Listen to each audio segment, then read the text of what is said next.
Good afternoon. I'm Will Hurst, and I'm a very happy sponsor of the Bay Area Book Festival. It's nice to be in the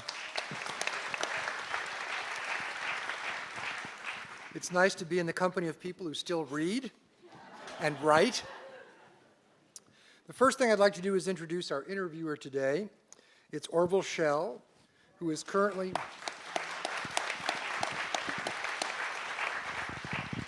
the director of the Asia Society Center on U.S.-China Relations. He's a senior fellow at the Annenberg School, member of the Council of Foreign Relations, an endless list of prizes and scholarships, author of 15 books. I knew Orville when he was the dean of the UC Graduate School of Journalism, and I also felt that he was a member of a kind of secret society of people who actually wrote the talk of the town for the New Yorker, and this mystery has never been adequately revealed. He's also a Guggenheim Fellow, member of the Overseas Award of the Overseas Press Club, Harvard-Stanford Shorenstein Prize in Asian Journalism. And our special guest today in this session, which is Truth, Lies, and Totalitarianism in Russia and the U.S., sponsored by the Jewish Community Center of the East Bay, is Masha Gessen.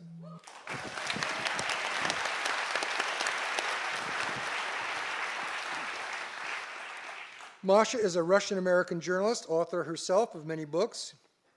An upcoming book called The Future is History, How Totalitarianism Reclaimed Russia.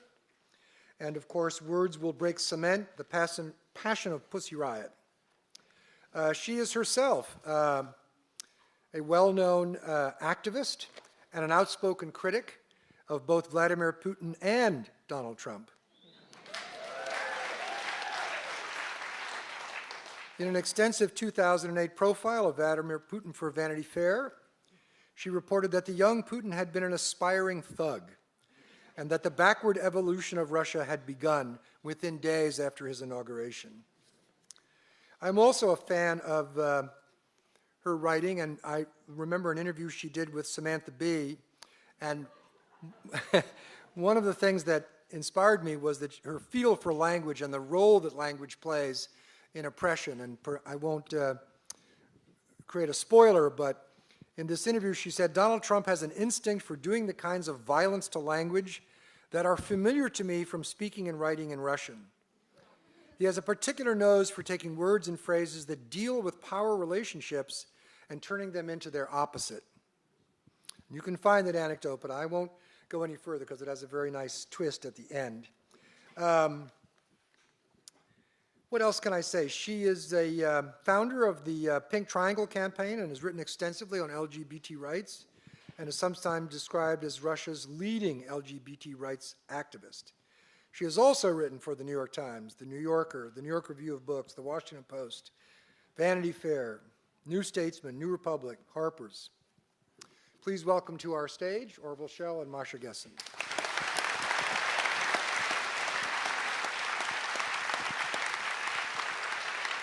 Well, thanks, Will, and thanks to all of you for coming, and Masha, thank you for coming to join us today. Let me start by asking you if you were surprised that at this sort of point in history, after this period when we thought the end of history was the triumph of liberal democracy, that we are sort of heading off into a axis of thugocracy, which seems to be sort of the predominant world trend. Right. Well, I wouldn't include myself in the we who thought it was the end of history. What was it 1990 that Frank Fukuyama wrote that essay?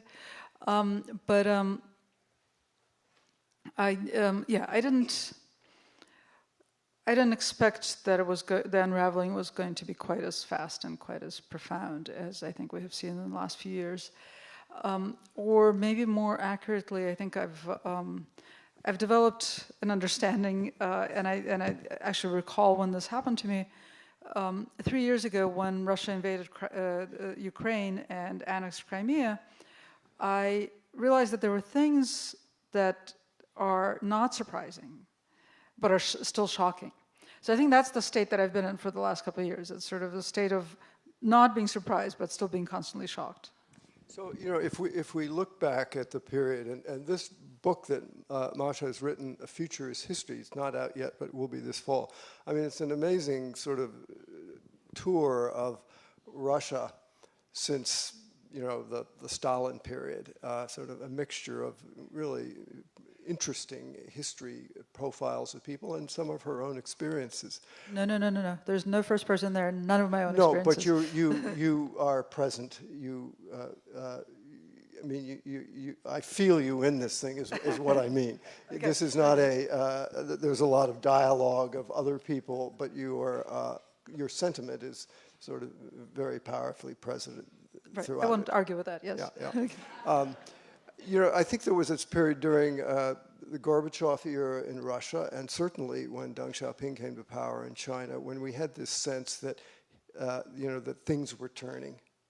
And I wonder, as you look back on that period in Russia, what were you thinking as Gorbachev was, and your book chronicles all of this, was making these startling changes in terms of glasnost and perestroika, and were you thinking, good, we're off on a new historical sort of interlude, or were you circumspect? Oh, that's a great question, because I think I had a couple of sort of warring factions inside my brain.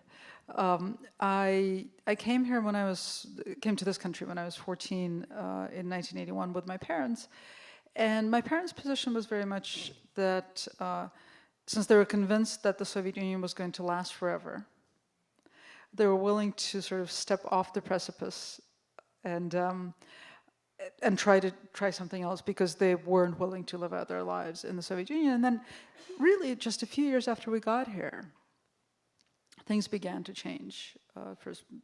First a succession of very, very old secretaries of the Communist Party died, and then Gorbachev came and immediately started saying weird things like we need perestroika, which is restructuring, we need glasnost, which is openness and public accountability. And my parents and sort of their circle, and in part I with them, were convinced that this was very much like the Khrushchev thaw that followed Stalinism, that it was basically an attempt on his part to shore up his own power within the party to make sure that he could rule the country for a long time, and it wasn't going to cause any lasting change. And part of it, I think, was actual experience of living in the Soviet Union, and for my parents, certainly the experience of the illusion and then disillusion of the Khrushchev thaw, which ended abruptly in 1964. But I think part of it was also every emigre's desire to assert that they were right in making the decision to leave, right? So that was one warring faction in my brain, and the other warring faction in my brain was I was a young reporter, and I started going back and writing about the Soviet Union before the Soviet Union collapsed, and writing about some other places in Eastern Europe, and that was incredibly exciting, and it really felt like the change that was happening was profound, that it was a tectonic shift, and that things were never going to be the same, and that really the country, the Soviet sort of project was ending. And that's the narrative that ultimately took hold, that in August 1991, after the failed hardline coup, the Soviet Union finally disintegrated, and a democratic Russia took root. And part of what I'm trying to do with this book is to sort of go back and question whether that narrative is actually correct, and whether it may not be useful to look at those years of change as perhaps a very important but not cardinal shift in Soviet history and certainly in Soviet society. So, I mean, this is really a question that I find very interesting and very important for our current sort of era, and that is, to what degree does a revolution such as Russia experienced, or China, or North Korea, or whatever sort of totalitarian states have a durability, to what degree is that sort of worked into the genetic makeup of the culture, the body politic, so that in fact it is almost impossible for them to sort of overcome it through something like, or Gorbachev or a Deng Xiaoping, that it's too deep and too durable. Right. It's interesting. I mean, those are probably not the words I would choose to use because I don't think it's about durability. I don't think it's about something that's become a part of the makeup. I think it's actually about destruction. It's the destruction of the fabric of society. It's the destruction of trust. It's the destruction of language. It's the destruction of the very experience of shared reality, right? And so when you don't have any of those things, how do you even begin to rebuild? But that is part of the legacy, it seems to me, that makes absolutely. it very difficult. I think we're talking about the same thing, and we're just you're talking about sort of a presence, and I'm talking about an absence, and I think those huge absences are what possibly make it impossible for countries to recover. I mean, there are post-Soviet countries that I think have recovered to a remarkable degree, but they had a very different experience of totalitarianism. They could, I'm talking about the Eastern Bloc countries that became part of the Soviet Empire, sort of the outer empire in the wake of World War II. And I think that one of the things that have been hugely useful for them is to be able to other the experience of totalitarianism, to sort of say that they were under occupation, and they had a legacy that they could claim that preceded the occupation. And so they can tell a story about the country that is based on perhaps an imagined but still a memory of trust and cooperation and sort of social connections, right? All the things that totalitarianism destroys. I also think that the fact that they were totalitarian for half as long as the Soviet Union was is very, very important. I mean, China is now running close to them in terms of the length of the experience of living under a one-party state. When you look around the world today, and you see that there's Duterte in the Philippines, there's Xi Jinping in China, there's Viktor Orban in Hungary, and the litany, Putin, and now we have Erdogan in Turkey, and we have Donald Trump, who's in a certain sense fits right into this historical trend. How do you kind of explain that we've ended up at in this kind of a situation where democracy seems to be increasingly fragile? Well, I'm trying to write a book about that, so I don't quite have a 5-word answer to it yet. But I think that the premise that I'm working on right now in writing this new book is that there's actually. I'm actually starting the story sort of roughly the same place we just did, which is this imagined end of history, when this dichotomy between the totalitarian communist states and the democratic West seemed to disappear, and we know what happened, or some of what happened to the post-Soviet states. But we haven't really tried to sort of construct a story about what happened to the West once it lost the cautionary tale that the totalitarian states always presented. And I think one of the things that have been lost in the West is this awareness that democracy is not just something to be protected, but also something that's never actually there, right? Democracy is not a definable thing, a definable state that a country achieves. A country is becoming more democratic at any given point or less democratic. And I think a lot of Western countries have been becoming less democratic for many years. This one certainly has. And I think in that sense, Trump is a leap, but it's sort of a leap taken from a running start. I mean, do you believe history has a direction? I don't believe history has a direction. I generally believe things are a mess, and I basically subscribe to the mess and idiocy narrative of history. I mean, I think that sort of it bespeaks of our time too, doesn't it? That it's really hard to believe in almost anything we're just constantly being thrown off balance. So talk a little bit about how you look at the sort of fraternal relation that Trump and Putin seem to have established. I mean, besides just the personal affinity of thug on thug, how do you explain it? And where do you think it's going to go? Oh, that, yeah. So I think that actually the best explanation for why Trump admires Putin so much is was given by Tim Snyder in the New York Review of Books, not by me, and he said that, and this was last summer, it was almost a year ago. He said that Putin is the person that Trump plays on TV. Yeah. And I think that's exactly right. He is the ruthless, thuggish dictator that Trump plays on TV, or that Trump was playing on TV. Now he's playing it, playing him in the White House. So I think that, and I think that Putin's political persona and Putin's government corresponds to Trump's basic ideas of what politics is. He thinks that politics is an exercise in raw power.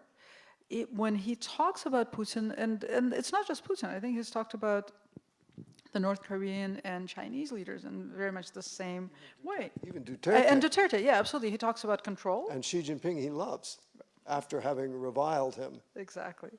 But when he sees that expression of raw power, and he sees, he talks about power, he talks about control, and he talks about sort of off-the-scales popularity.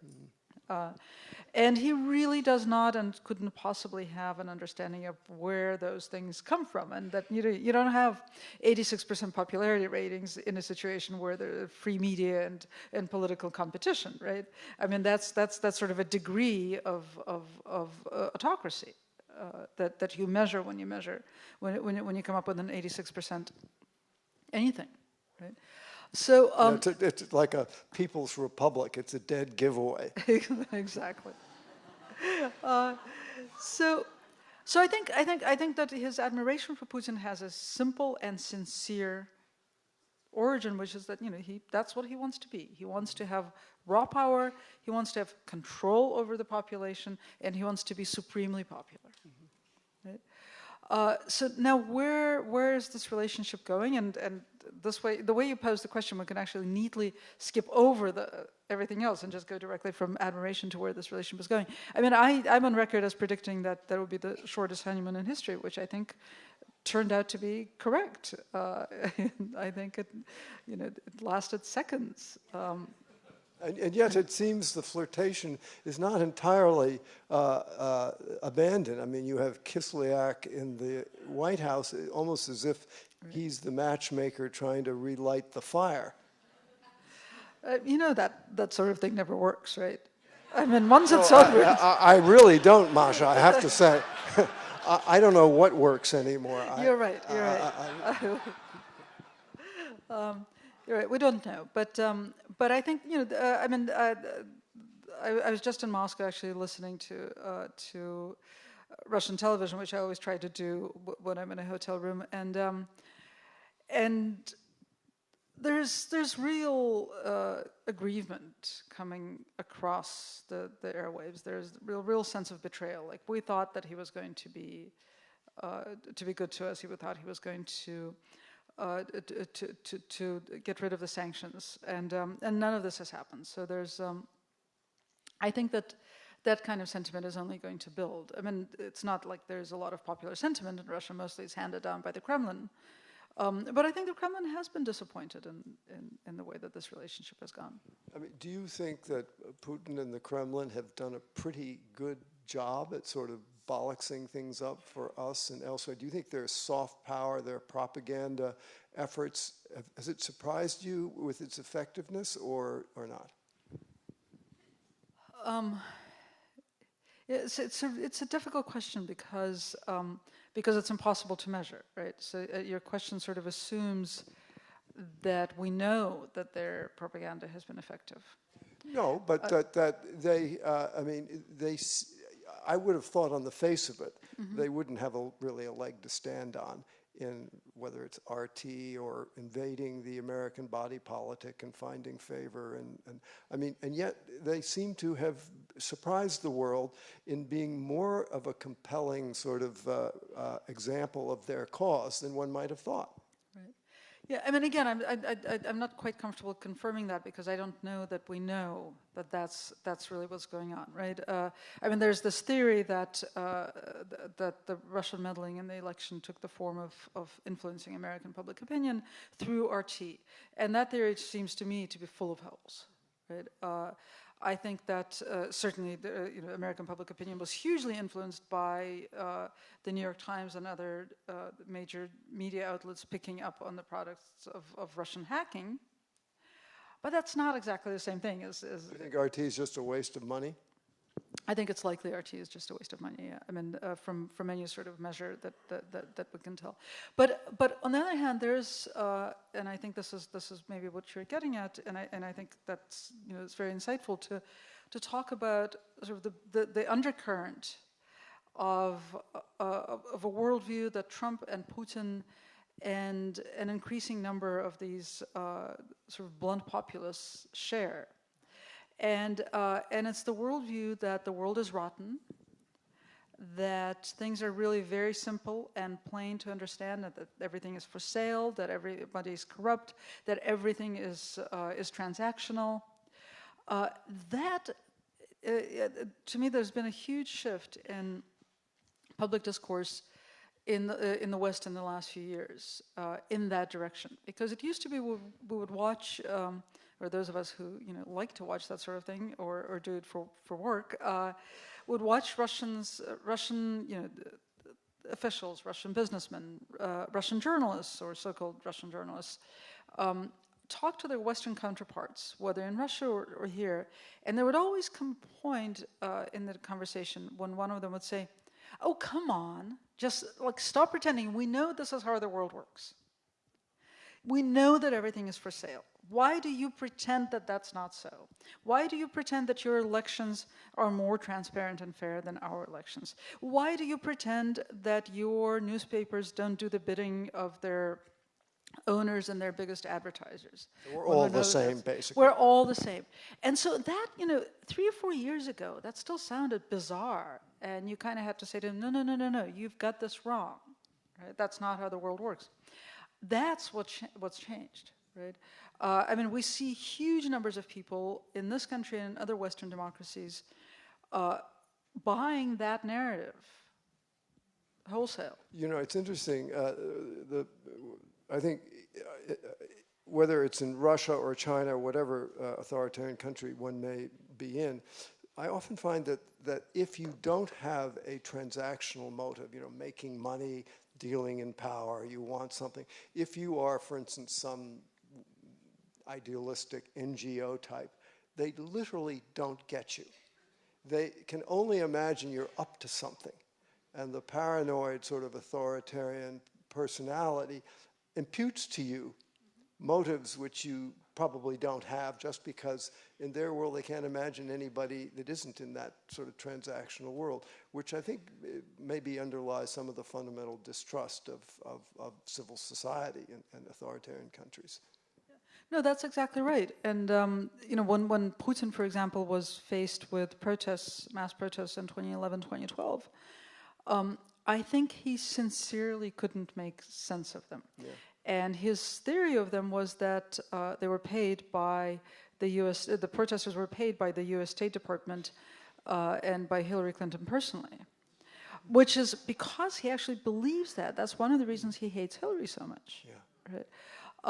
But now we have a president here who looks at protesters and immediately accuses them of being paid professionals, because he can't conceive of people entering politics or really engaging in any activity for any other reason. I mean, this may be actually the most sort of telling change in the world, that if people who go into politics for public service or to whatever, just to make a difference, as people say, if that is something that is misunderstood or cannot be factored into the equation, then we are in a world where democracy, it seems to me, is tremendously challenged. I agree, and I think that we have to sort of really dig into what that means and what that necessitates, right? And I think it certainly necessitates something that that even the Democratic Party in this country, or perhaps especially the Democratic Party in this country, has been reluctant to do, right? Which is a language of values, a language of ideals, a sort of a reassertion of those values that many people have come to think of as quaint, yeah, and a little bit embarrassing. And a little epiphenomenal to the real world of transactions. Right, right, and but also, if not transactions, if they're not quite so cynical, at least realist. Right. So here's another question that I like to ask you. Do you think a country, whether it's Russia, China, North Korea, whatever, that doesn't deal in an honest fashion with its history, can't process it in an honest way, it manipulates it, it distorts it, it buries it. Very common occurrences. Do you think it matters? Can a society go on and be successful with that kind of distorted view of the past? Well, I mean, I think all societies have distorted views of the past, but some are more distorted. But some are more distorted than others, absolutely. And I think that's trauma that a society carries. That's a wound that cannot be healed unless it's addressed. And I think that, you know, what we were talking about earlier about some post-Soviet countries that have actually been very successful in sort of mending themselves after totalitarianism. For instance, I mean, my favorite example is Estonia, which I'm convinced is one of the best places in the world. But it has this very, very strong narrative of we are a good people who are under occupation, and we're people who trust one another, and we're under occupation, and many terrible things happen to us. And now we're rebuilding on the basis of trust. How do you think Germany's done on that account? I think Germany has done pretty well, but Germany had some unfair advantages. One was that it only had totalitarianism for 13 years. And that had a very, I mean, aside from the obvious, right, that everybody remembered a pre-totalitarian past, right? There was also something else that short period of totalitarianism guaranteed, which was that people, that you could simplify, I mean, and history is always simplification, right? But you could simplify what had happened by talking about victims, perpetrators, and bystanders. But in a country like the Soviet Union, everyone was a victim, and everyone was a perpetrator, and no one was a bystander. And so to try to tell a coherent and intelligible story about that is quite possibly impossible. So and how do you jump over that? I mean, this is too true in China as well. I mean, it isn't just the victims; it's the victimizers, and each has an incredible challenge, and is in some way trapped. How does a society, if the time comes to change, to turn, how does it deal with that? I don't know that it's possible. I don't think we've ever seen a successful example of doing that. I mean, if you can't say that someone else did it to you. If you did it to yourself. If you did it to yourself and you have to say, we did this to ourselves, how do you go on? But also, it's not just the how do you go on, but how do you even start to say it? Most people in Russia are extremely reluctant to claim any responsibility for the past, and so what they end up doing is whitewashing the past. And the current narrative is, the dominant narrative is, Stalin was a great leader who turned the Soviet Union into a great power, who won the Second World War, and there were some excesses. Some people suffered, and for that reason, there's also this incredible cult of World War II, because as one of the people in this book says, it shines its light backwards and forwards. Looking backwards, it sort of justifies all the atrocities that preceded World War II, because now you can recast them as having been perpetrated in the name of building a great army. And it shines its light forward because it made the Soviet Union into a great power. And so anything that happened, any violations, any executions, any imprisonments that happened after World War II were in the name of becoming a great power. Right? And so World War II has become the sacred cow of Russian history, and it completely overshadows anything else that happened during the Soviet period.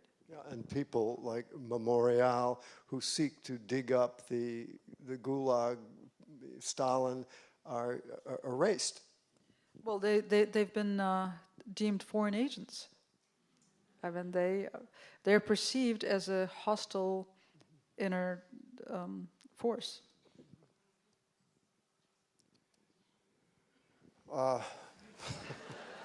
Yeah, cheer is what I bring. So everywhere. listen, if you, I want to call your attention here as this is an interesting article that More Masha cheer. What? More cheer. So here's a lovely little offering called Autocracy, Rules for Survival that Masha has written.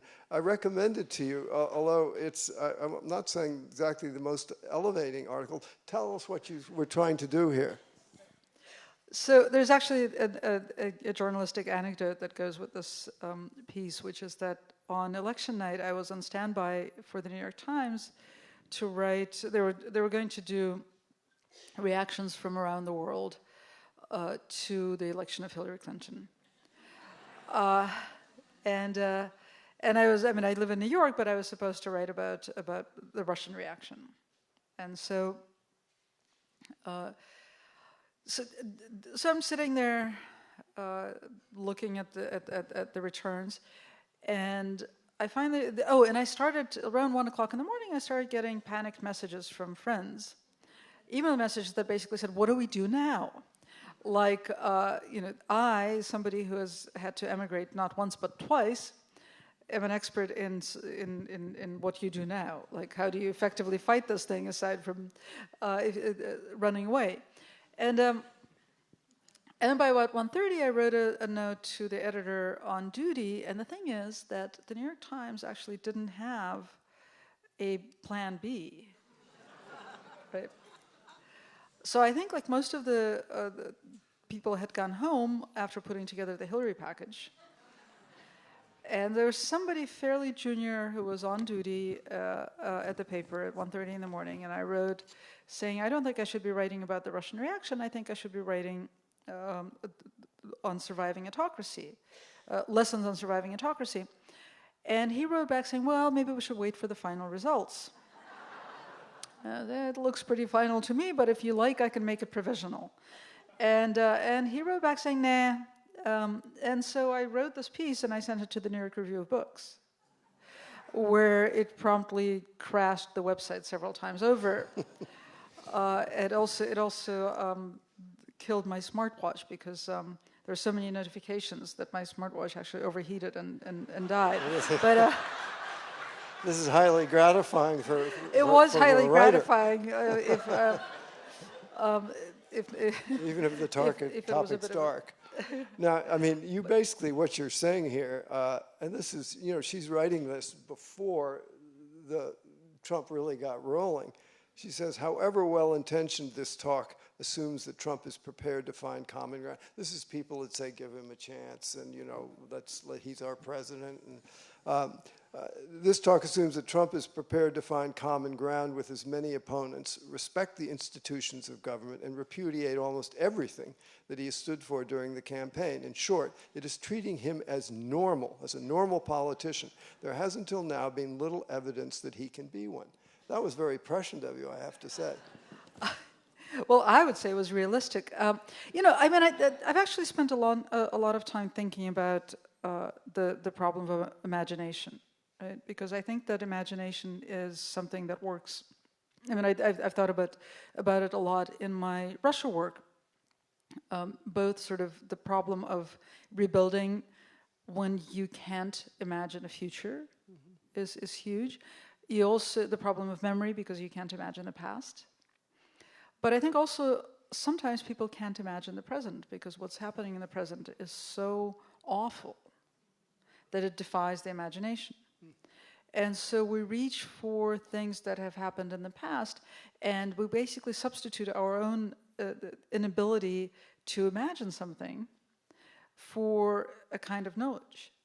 And I think that's been happening a lot over the last year. I remember having conversations with people, in the spring of last year, when it was clear that Trump had the Republican nomination locked up, and people would say, but no, the Republicans aren't going to let him be the nominee. They're going to have a brokered convention or something like that.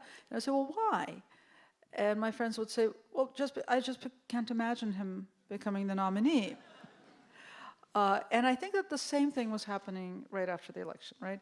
It was so unimaginable, even though it had already happened, that there was a set of straws that people were grasping at, one of which was he's going to be presidential. So there's going to be a magical transformation. We have no evidence that a magical transformation is possible, not just of Donald Trump, but of anybody, right? But somehow that was easier to imagine than that this person was going to be president. There's also, if you recall, this imagination that the electors were somehow going to step in and save the day, which actually, I think would have been a terrible outcome. It would have been a real, fundamental electoral crisis in this country. But still, right? That's what people were reaching for, instead of imagining the obvious, which was that he had been elected and he would be president. So, I think it's fair to say that in Russia, like China and other autocratic countries, the checks and balances, such as they are, have not worked very well. How do you think they're working in our country now, as we are confronting a similar kind of a fall? To be honest, I actually think they're working a little better than I expected. But that just shows how pessimistic I was. But see, this is the thing. Russian? My imagination. No, it's just I've spent my entire career thinking about this stuff, right? My first commercial book was about my two grandmothers and how they survived Hitler's war and Stalin's peace, and I've basically been on that role the entire time. I've spent more than a quarter century thinking about the worst moments of humanity, right? And their legacy. And so my imagination, I like to think, is sort of catastrophically trained. And what good periods do you see your life as having been through? When you look at your own life, having immigrated twice, coming to this country, and now we have problems. What's the halcyon time that you look to for your fond memories or inspiration? Oh, I've actually been really lucky. I was a part of, I think, one of the greatest social movements in the history of this country, certainly the last great social movement that created social change, which was the AIDS activist movement. I was lucky enough. I edited gay magazines at the time, so I was right there. I got to write about it and be in it at the same time. It was an amazing way to start a career. I was a teenager when I first started doing that. I got to cover the collapse of the Soviet Union, which was an amazing, exciting time. And even though I think that at the time, I, like most journalists, was caught up in this excitement and unaware of the institutions that survived, right? I think it was one of humanity's finest hours. We saw people trying to sort of nut out what a democracy could be, and people coming out in August 1991 to defend the hope of having a democracy in Russia. Well, that was the high tide, though, of the dream, wasn't it? We had 1989, the wall, China, Tiananmen Square, Russia falls apart. This gave birth to Francis Fukuyama's fevered dreams. Right. And I think, I mean, I can totally understand why you would think that this was it. This was the apogee of humanity's development. And I mean, I covered the wars in Yugoslavia, which was not a terribly uplifting thing, but then I got to cover the anti-Milosevic revolution in Belgrade, and then the protest movement in Russia in 2011, 2012. So I think all in all, I have many moments I can think back to, and certainly many great people that I have encountered along the way who just are inspiring.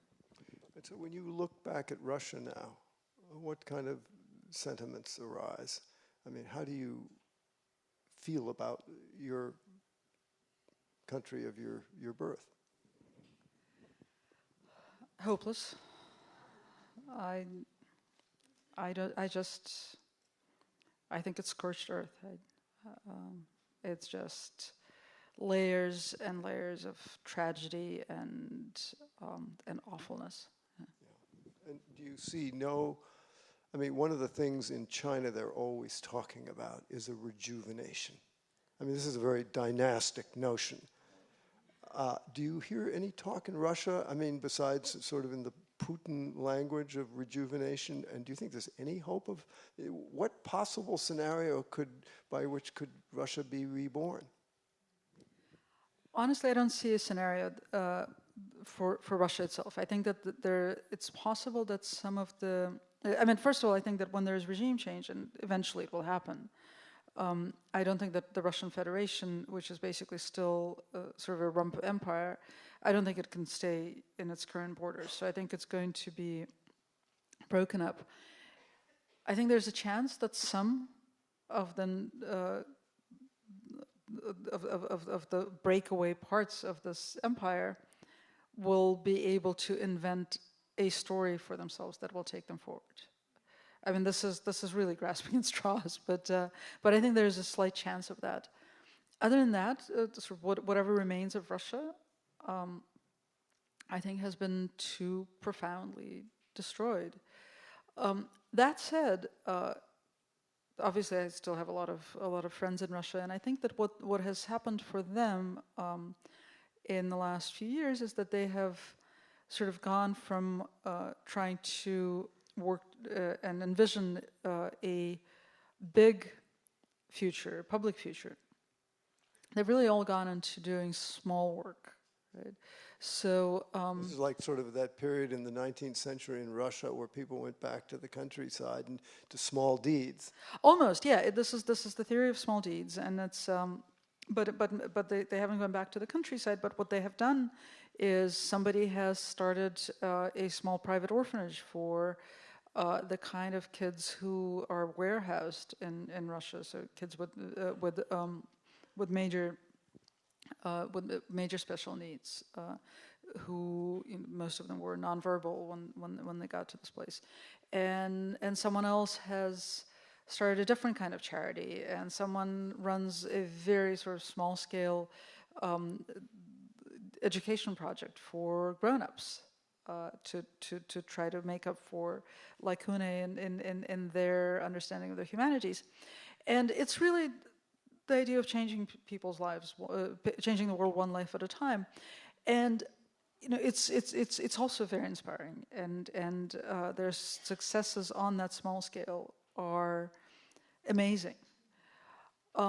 It's also in a way having admitted defeat. I mean, these are people who 5-10 years ago would have wanted to change the entire system of Russian orphanages.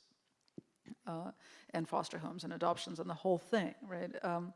And they no longer do that. They no longer live in the big world.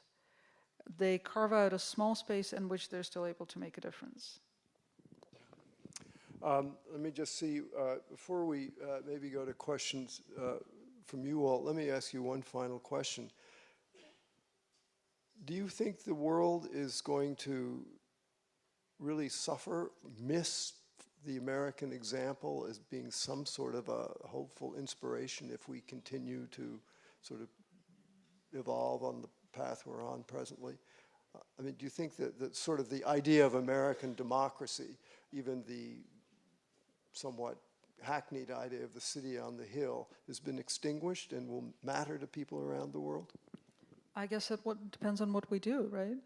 Well, yes. I mean, wherever we are today, it seems to me we're in a state of some compromise.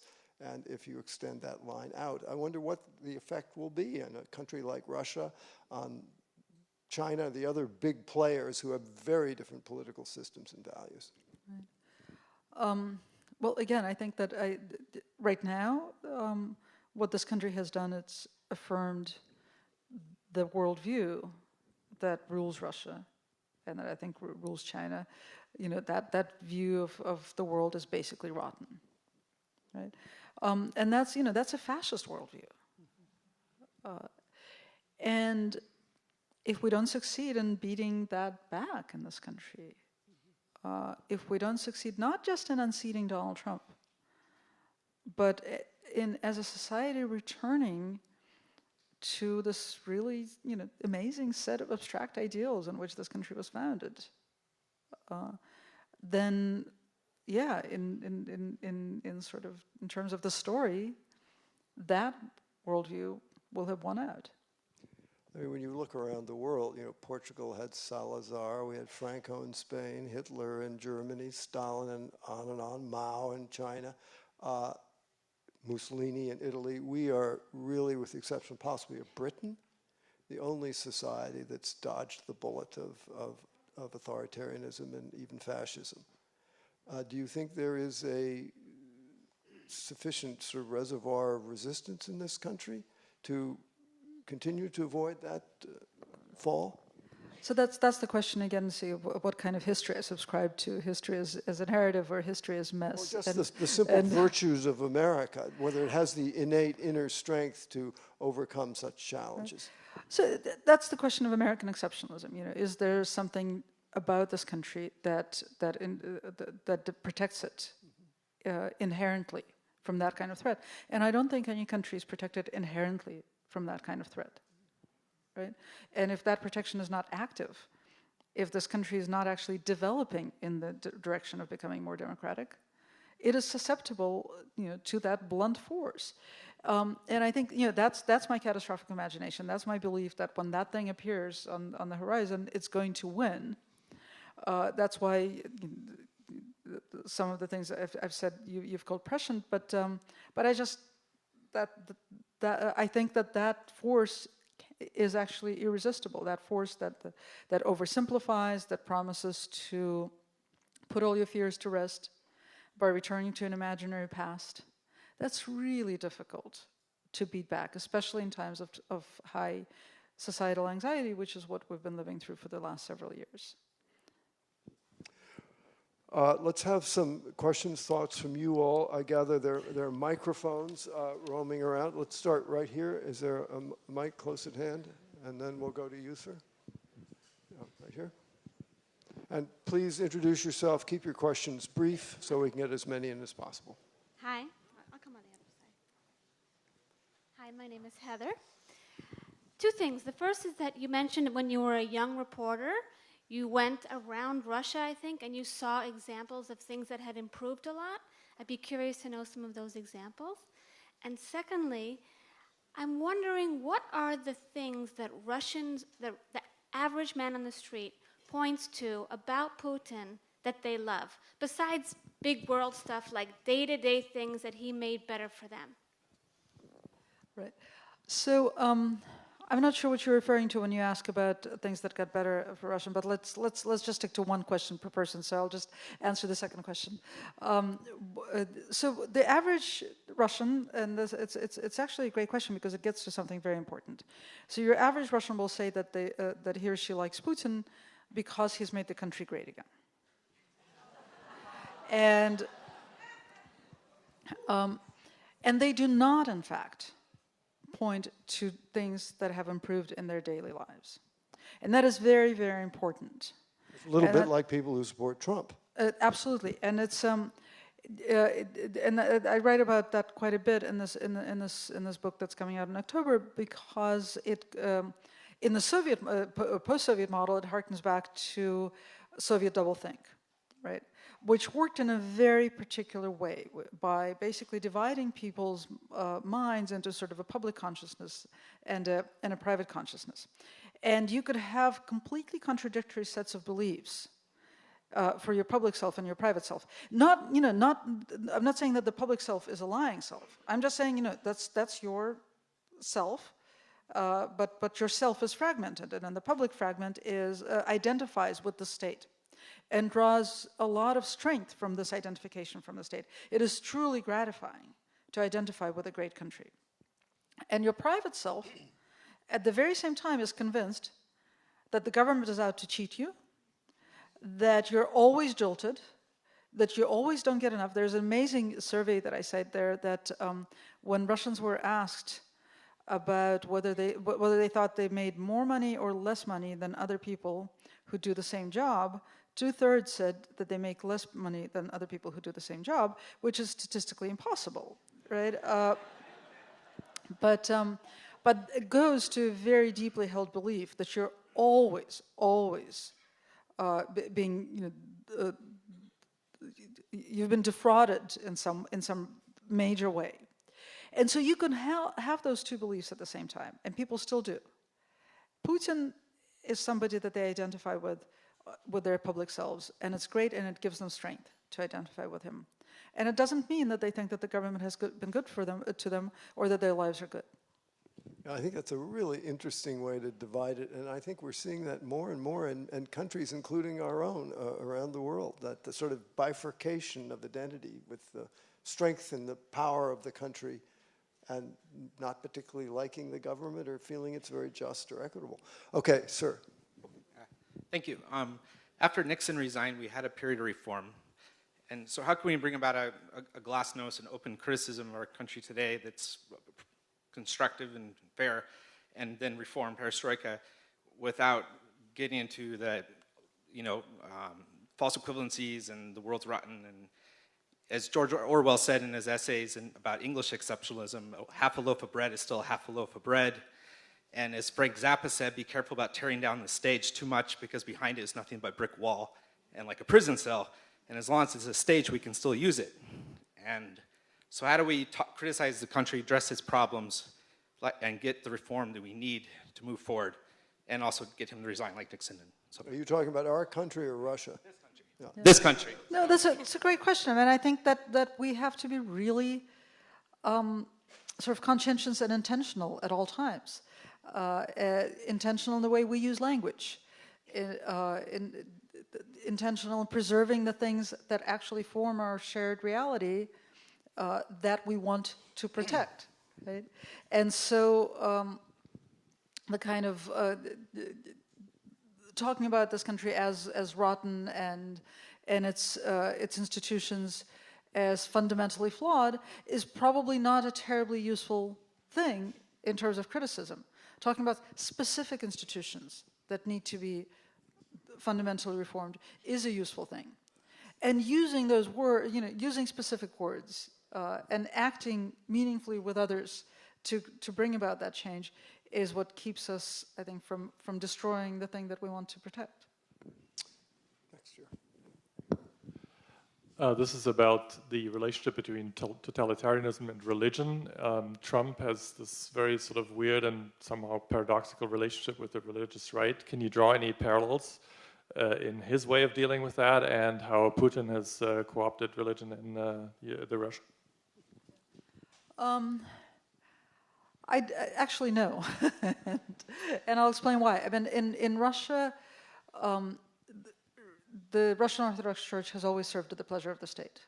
It's always been a part of the Tsar's mechanism of controlling the country, and then later, weirdly, part of the Bolsheviks' mechanism of controlling the country. And so Putin hasn't invented anything in this arena. He's absorbed some of the rhetoric, and he's worked very well with the church, but basically it's sort of a right hand and a left hand that are attached to the same body, and they cooperate for the most part. I don't think that there are any meaningful parallels with this country in that sense. Yep. A very, very interesting conversation. I was wondering, as a keen observer of the American scene as well as the Russian scene, there aren't other sources for the transactional culture that precisely Trump represents, and this seems to be shared internationally, but it's also peculiarly American. And I would say, that wouldn't it be the corporate entrepreneurial ethos of a mature late capitalist society? And Trump is a capitalist folk hero of sorts, after all. And that would explain a lot as to the sources of his authoritarianism, don't you think, and also this transactional ethos. By the way, a transactional ethos that does not scandalize a lot of Americans. They love the fact that everything is up for grabs. Everything can be, in my opinion, and everything is negotiable. That's one of the fascinating, seductions of Donald Trump in the eyes of many. But I would like to have your sense of what sources here in the United States might be propulsing this kind of transactional authoritarian ethos. No, I think you're right. It's the sort of the American veneration of simple business-like behavior. But I also think there's a good foundation or a bad foundation for it in politics on both sides of the aisle, right? This idea that we have to be realist, that values-based politics have basically been ceded by the Democratic Party to the Republicans, and even sort of aspirational speech has for the last 30 years been on the decline, and much of what we've heard, especially in fact from Democratic politicians, is a much more sophisticated, but basically sort of transactional kind of language. I would just say that the aspirational language has been taken over by the language of entrepreneurialism and innovation and disruption and so on and so forth, which is why I think if Trump should leave, the problem will remain because that deeper ethos will be there, and someone from Silicon Valley will probably step in to fulfill a similar role. I agree with you. I mean, I think that we need a lot more than to get rid of Trump. We need to get rid of the conditions that made Trump possible. And those go very, very deep. Hi, I just want to make sure I understood. Did you seem to suggest there was a time in our history of this country when things were okay? I think it's all relative, isn't it? I think it is all relevant. I think that there have been different historical periods in this country, and that there have been different vectors of development. And I think that, I certainly do not subscribe to this this idea that's prevalent, but clearly not in this audience, which is really refreshing, that Trump just sort of accidentally, or not accidentally, but Russia put him here, and American society was entirely unprepared for him and did nothing to create him. I also don't even subscribe to the idea that we're living now in expectation of some catastrophic event that Trump is going to use to consolidate power. I think that catastrophic event, the American Reichstag fire, happened on September 11th, 2001, right? But at the same time, I certainly think that there have been much better periods in this country's history than the one that we're living through now. When I look at our history, I think about slavery and Jim Crow, and that wasn't that long ago. I mean, I was around in the 60s working in civil rights, and that's still not working. So Of course. I'm just saying that part of what goes on here is we forget all the horrible things that this country has done, and I think we can't forget that. And yet, finally, I'm sure, Masha, you would agree, there is some fundamental differences between Russian society and the body and system of politics in America, which we also shouldn't forget. Yes, there are fundamental differences, and I mean, I also I try to be very careful, especially when I talk about Putin and Trump. I try to be very careful to point out something very simple, which is that I'm not, having been a Putin expert doesn't actually make me a Trump expert. They're very, very different, and the countries are very, very different. What covering Putin for 20 years has given me is a set of optics, right? And so I see certain things that we can all see, but they really pop out at me because they're recognizable. And so I can point to something and say, look, pay attention to this. Yeah, this is what this article is about. I highly recommend it. It's a good roadmap for where we're headed. Where? It is in the New York Review of Books. When? It is November 10th. November 10th. 16. Okay. Next. Hi. I wanted to ask you what you think the impact of Russia interfering in our elections, if you assume that that is there, even though the investigation isn't complete. But what do you speculate is the result or possible results of that? So I try to be really careful talking about this because I think that, again, the Russia story has served as a real crutch for the imagination, because it works to explain how we got Trump, and it also works to give us hope for getting rid of Trump. I think most likely, the existence of a conspiracy, the possible existence of a conspiracy, is actually still a very bad excuse for conspiracy thinking, right? So one doesn't necessarily exclude the other. I think that the investigation should proceed, but I also think that most likely the investigation is going to produce, first of all, it's going to last a really long time. And it's going to produce a lot of sort of loose ends and connections that maybe weren't conclusive. And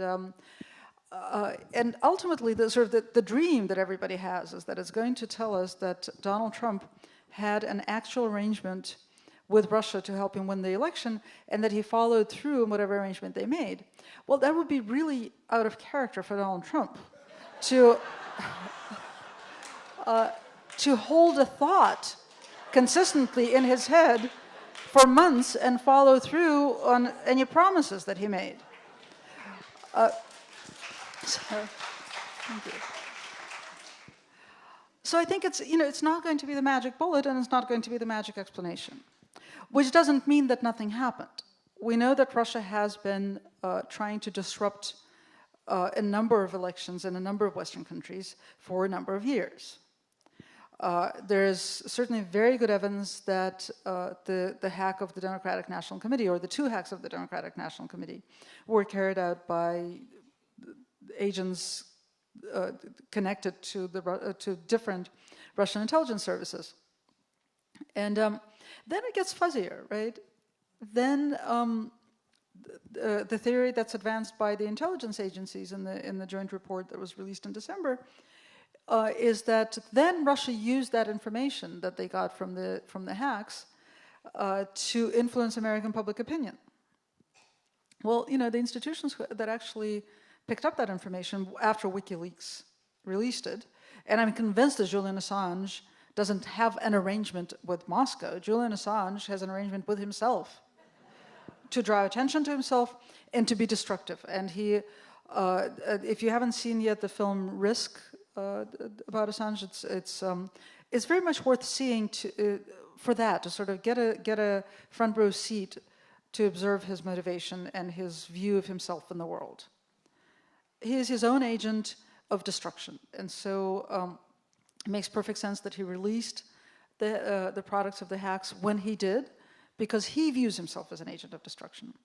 And then we get into really tricky territory where the New York Times and the Washington Post pick up the information immediately, without discussion, because legally they're in the clear. And there isn't even the ethical question of whether this is the fruit of a poison tree isn't even asked, right? And so, because the explanation that we have is, it was out there. We didn't put it there. Right? So if I can go on and on, but to bring this around, there could actually be good outcomes of all of this. For example, we could finally have a conversation about sort of the media and journalists as political actors, and not as people who seem to have no personality, no opinions, and no position in society. and take things because they're lying there and they're not going to get sued for publishing them. So, maybe we'll luck out on that score.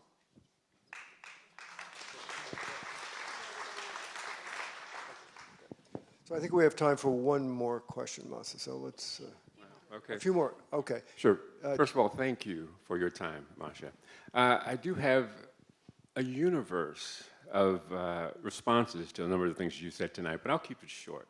First, I'd like to jump on board with the gentleman who said slavery and other things that we have, but we don't have to look that far in our past. 2005 with Katrina.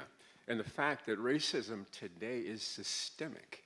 Slavery did not go away. It transmogrified. It changed into something else. So there were never any halcyon days for the USA.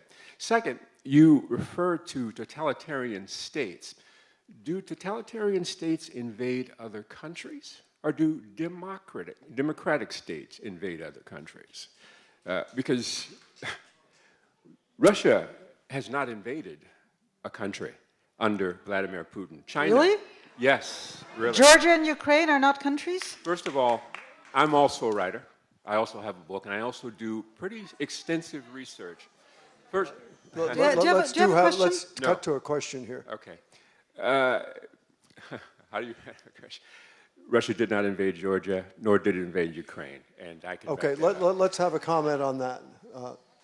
I'm not going to dignify that with a comment. Okay.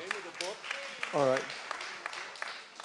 I think she's exercised her prerogative, so I think we'll have the next question.